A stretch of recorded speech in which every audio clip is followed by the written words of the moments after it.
কেরালার ওয়ায়নাডে ভারী বৃষ্টিপাত, ভারী বৃষ্টিতে ধস নেমে বিপর্যয়, মৃত্যু হয়েছে 56 জনের। যতই এগোচ্ছে উদ্ধার কাজ, মৃতের সংখ্যাও লাফিয়ে লাফিয়ে বাড়ছে। আহত বহু শতাধিক মানুষের আটকে পড়ার আশঙ্কা করা হচ্ছে। ভারী বৃষ্টিপাতের জেরে উদ্ধার কাজ ব্যাহত হচ্ছে। উদ্ধার কাজে ভারতীয় বায়ুসেনাও।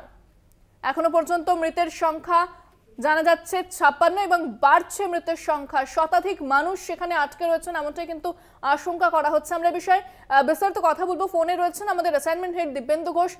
দিব্যেন্দুরা, এখন কি পরিস্থিতি? কারণ যতই উদ্ধার কাজ এগোচ্ছে মৃতের সংখ্যাও বাড়ছে। দেখো, এখনো পর্যন্ত মৃতের সংখ্যা অন্তত 56, কমপক্ষে 56 জনের মৃত্যুর খবর পাওয়া গিয়েছে এবং অন্তত 250 জনকে উদ্ধার করা সম্ভব হয়েছে। এবং বায়ুসেনা তাদের বিশেষ চপার উদ্ধার কাজের জন্য ব্যবহৃত MI-17 এবং যে ধ্রুব চপার আছে, এই চপারগুলো নামিয়েছে উদ্ধার কাজে। সুতরাং দ্রুত উদ্ধার কাজ চলছে।